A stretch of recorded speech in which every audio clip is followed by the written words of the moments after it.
ইব্রাহিম হালকা হাসল, হেসে বলল, আমি আপনার সিদ্ধান্তের অপেক্ষায় থাকব। আফসার ভ্রু কুচকে তাকালো। ইব্রাহিম তা দেখে বলল, আমি জহির বিথির ব্যাপারে বলেছি ভাইজান। আন্তারা ভেবেছিল দুপুরে ঝামেলা তখনই শেষ, তবে সেরকম দেখা গেল না। মুর্শিদা ঘর থেকে আর বেরোলো না, না কারোর সাথে কথা বলল, না খাবার খেলো। পরপর দুটো ঘটনায় আন্তারা তখন নিস্তেজ। একই ঝগড়া, এমন পরিস্থিতিতে সে কখনো পড়েনি। দ্বিতীয় ওই বৃদ্ধার কথা, কোথাও যেন তার একটু খুঁটখুট লাগছে। আজাদ বাসায় ফিরে দেখলো আন্তারা খাটে উপুর হয়ে শুয়ে আছে, মুখ বালিশে গোজা। ঝগড়ার কথা সে শুনেছে, শুনে তেমন হাবভাব হয়নি, কখনো হয়ও না। সে আন্তারা সাইড দিতেই চিত হয়ে শুয়ে পড়ল। গরমে অস্থির লাগছে, গুড়ি গুড়ি বৃষ্টি পড়ে আবার গুমুট ধরে আছে। সেই গুমুটে দম বেরিয়ে যাওয়ার জোগাড়। সে ভেবেছিল সে শুতেই আন্তারা লাফিয়ে উঠবে, তবে সেরকম কিছুই দেখা গেল না। সে যেভাবে শুয়েছিল সেভাবেই শুয়ে রইল। আজাদ ডাকলো, আন্তারা। আন্তারা আস্তে করে বলল, কি হয়েছে? আমার ভালো লাগছে না। কেন? আমি জানি না। জানো কি? সব ঠিক করে দিন। আমি খারাপ মানুষ, সব ঠিক করবো কেন? আমার জন্য করবেন। তুমি কে? আজাদের তারা বেগম। আজাদ হাসলো, হেসে বলল, যদি দেই, আজাদের তারা বেগম আজাদকে কি দেবে? কিছু না। তুমি মেয়েটা বড়ই কিপটে আন্তারা। বলেই আজাদ ঝট করে উঠল, গেল সোজা মায়ের রুমে। গিয়ে মাকে জাপটে ধরল, ধরে চেঁচিয়ে বলল, নাহার ফুফু গামলা ভরে ভাত আনতো, আজকে মা ছেলে এক পাতে বসে ভাত খাবে। মুর্শিদা ফুপিয়ে কেঁদে উঠল। সে কালো বলে তাকে দয়া দেখিয়ে এই বাড়ির বউ করা হয়েছে, সেই খোটাই আজকে আঙুল তুলে সবার সামনে দেখিয়ে দেওয়া হলো। এতদিন যে জান প্রাণ দিয়ে খাটলো তার কোনো মূল্যই নেই। আজাদ দুহাতে মায়ের চোখের পানি মুছল, মুছে আবার জড়িয়ে ধরে বলল, বিথি যেমন তোমার মেয়ে, ভাবিও তেমন আরেকজনের মেয়ে।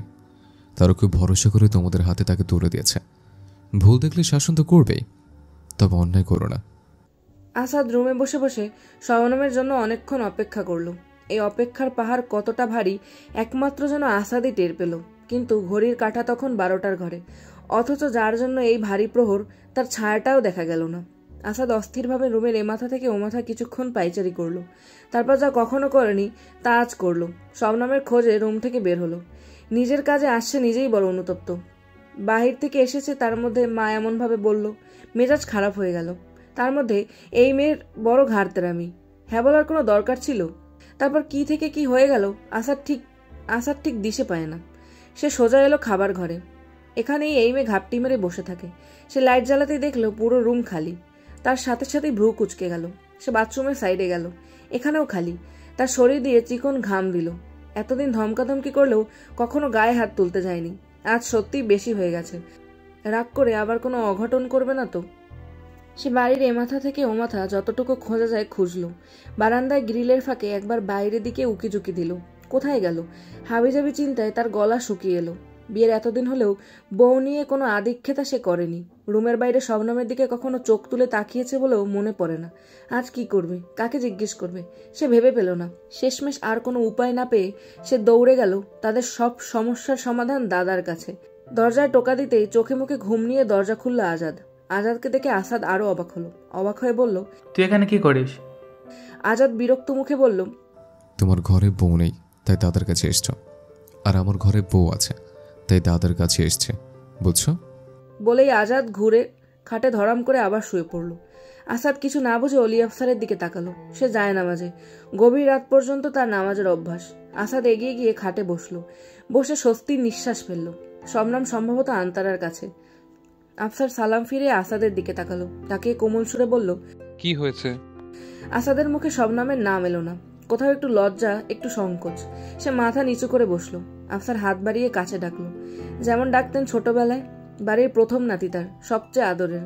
নামাজ শেষ হলেই কত নাতি নাতনিদের ডেকে কোলে বসিয়ে ফু দিতেন। আসাদ এগিয়ে গেল, দাদার সামনে বসলো।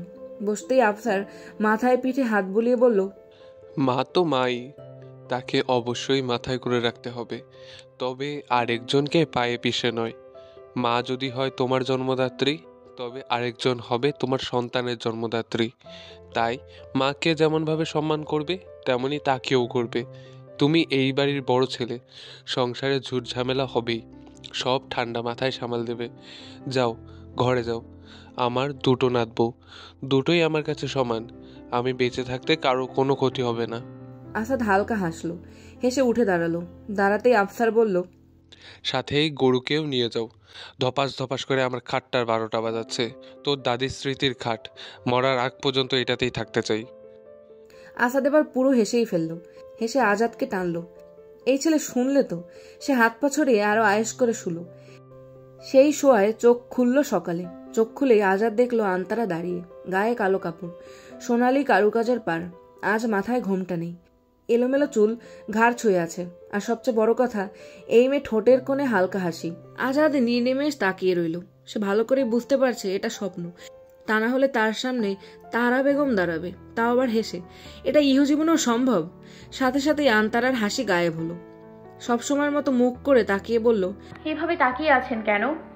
আজাদ হাই তুলে উঠে বসলো। বসতে বসতে বলল, চোখ বরাবর দাঁড়িয়ে আছেন তো কি করব? চোখ বরাবর দাঁড়ালেই এভাবে তাকাতে হবে? বেগম দাঁড়ালে অবশ্যই তাকাতে হবে, বরং না তাকালেই পাপ। কখনো না। না হলে নেই, আমি তো তাকাবো। ওকে ঝুঁকে মেরে তো আর দেখতে চাইনি, চোখের সামনে এসছে, দেখবো না? বলেই আজাদ আরো ভালো করে তাকালো। আন্তারার মুখ গোজ করা। একে ভালো মানুষ মনে করাই ভুল হয়েছে। সে চলে যেতে নিল। আজাদ ডাকলো, আন্তারা। আন্তারা ফিরে তাকালো। হাতে কি? বলবো না। কেন? আপনি ভালো মানুষ না। জানি তো, নতুন কিছু বলো। আন্তারা মুখ গোজ করেই দাঁড়িয়ে রইল।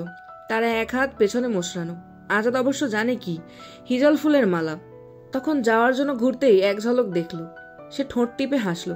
আন্তারা মুখ গোজ করেই বলল, আপনি আমার সামনে হাসবেন না, এভাবে ঠোঁট টিপে তো আরো না। আজাদ এবার পুরোই হেসে ফেললো। হেসে বলল, জো হুকুম মহারানী। প্রথমবার কোনো আদেশ করলেন পালন না করা যায়? আর কিছু? আমাকে নিয়ে একদম মজা করবেন না। এটাও শিরোধার্য করলাম। আর কিছু? না, আপাতত আর নেই। তাহলে বলুন, হাতে কি? আর এই যে এটাও। একবার আপনি, একবার তুমি বলবেন না। আজাদ অনেক কষ্টে হাসি দমালো। অবশ্য তবুও তার মুখ হাসি হাসি। সে সেভাবেই বলল, তোমার যত আর্জি আছে সব কবুল, এখন তো বলো। আন্তারা কিছুক্ষণ দাঁড়িয়ে ইতিউতি করলো। মানুষটা তার এক কথাই দৌড়ে গেল। কিছু তো একটা দেওয়াই যায়। তারপর আস্তে করে বলল, আপনার পাশে ওইটা কি? আজাদ সাথে সাথেই তার সাইডে তাকালো। তার পাশে আবার কি? কিন্তু সে জানে না। সে সাইডে মুখ ফেরালেই আন্তারা ঝট করে খাটে মালা রেখে চোখের পলকেই গায়েব। আজাদ ফিরে তাকিয়ে কিছুক্ষণ নিশ্চুপ তাকিয়ে রইল। তারপর হেসে ফেলল। এই মেয়ের মাথায় তো ভালো বুদ্ধি। সে হেসেই হাত বাড়িয়ে মালা তুলে নিল। সকালে আফসার সবার সামনে ইব্রাহিমের প্রস্তাব রাখলো। আহমদ রাজি হলো না। সে ইব্রাহিমকে এমনিতেই খুব একটা দেখতে পারে না।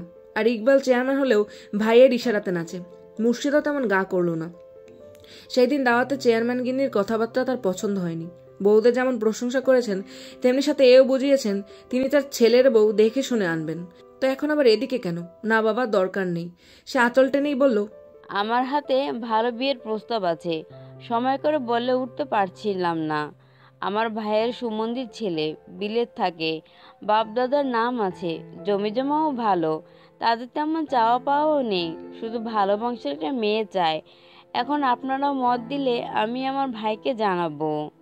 আফসার আর কিছু বলল না। তার কাজ ছিল প্রস্তাব রাখা। রেখেছে, এখন বাকিদের ইচ্ছা। আসাদ আজাদও কিছু বলল না। তাদের বাপ চাচা আছে, যা সিদ্ধান্ত নেওয়ার তারাই নিক। আহমদ ছোট ভাইয়ের দিকে তাকালো।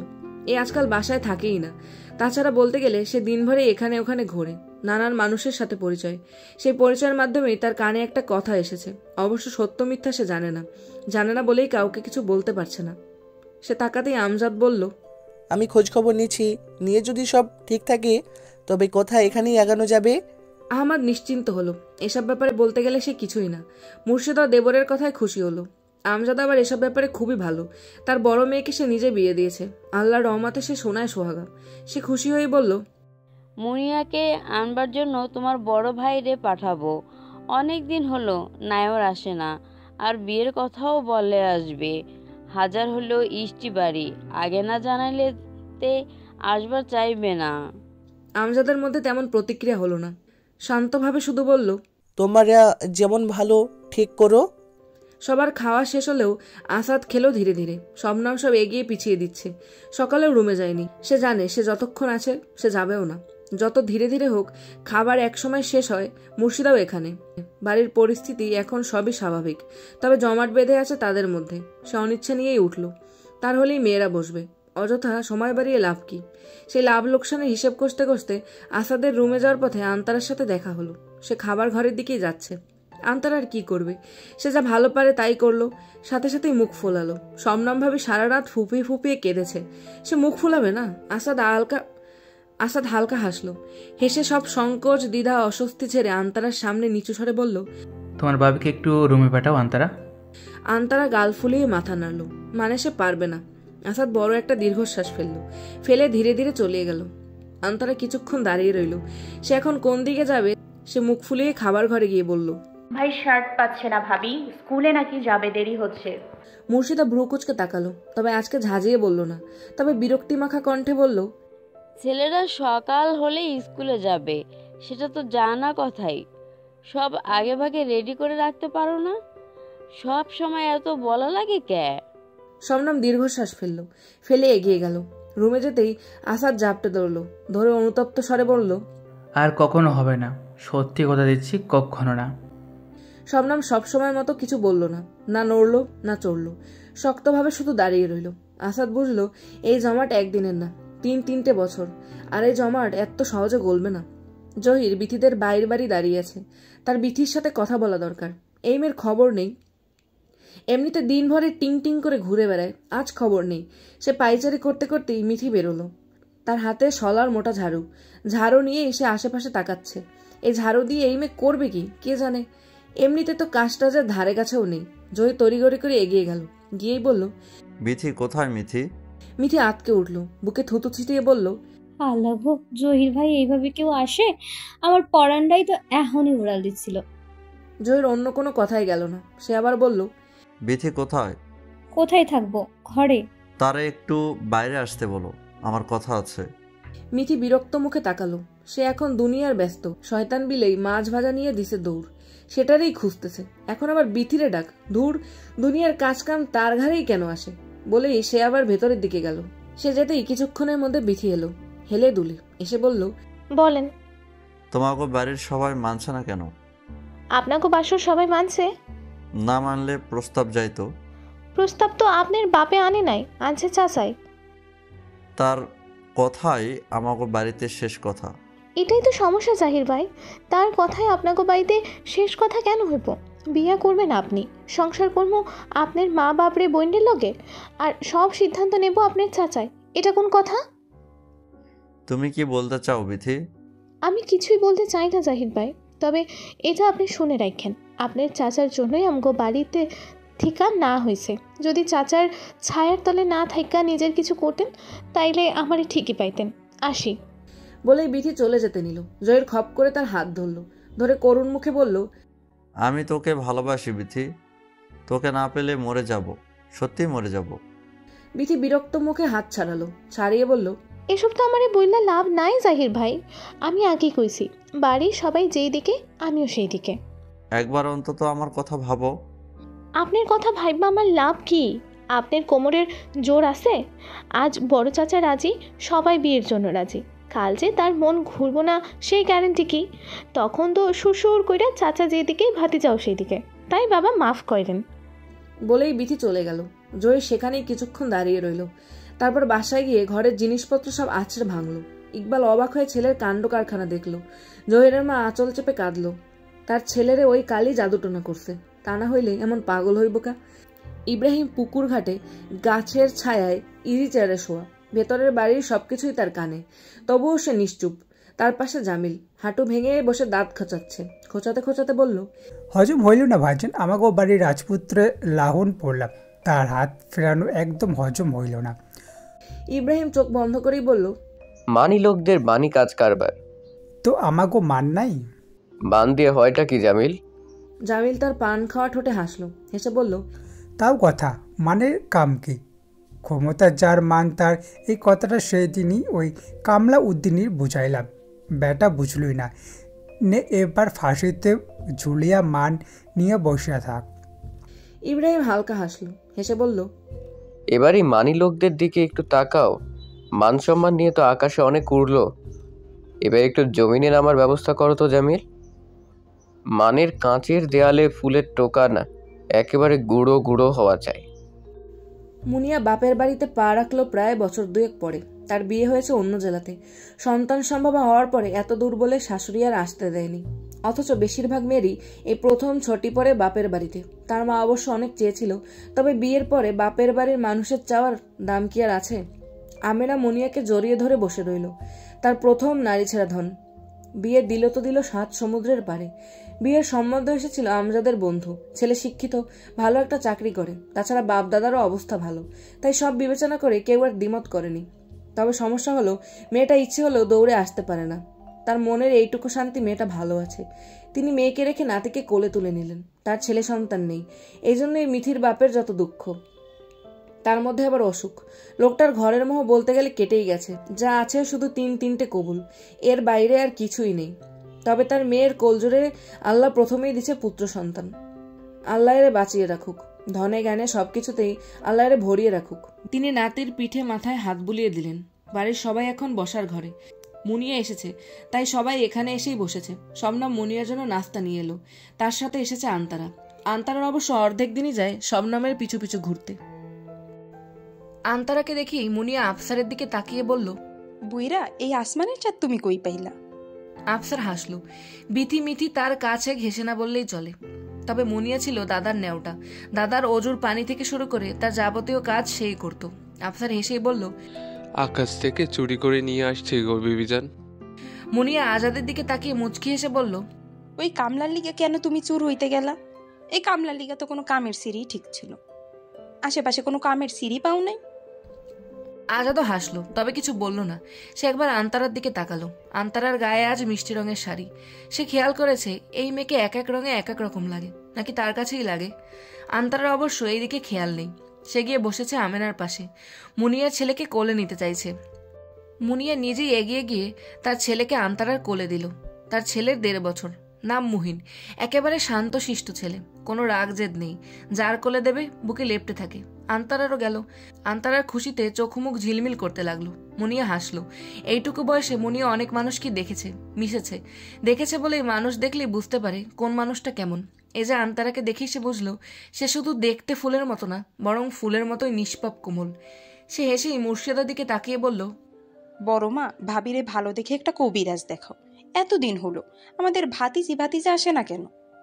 শবনম মনে মনে দীর্ঘশ্বাস ফেলে আর বসলো না, বেরিয়ে গেল।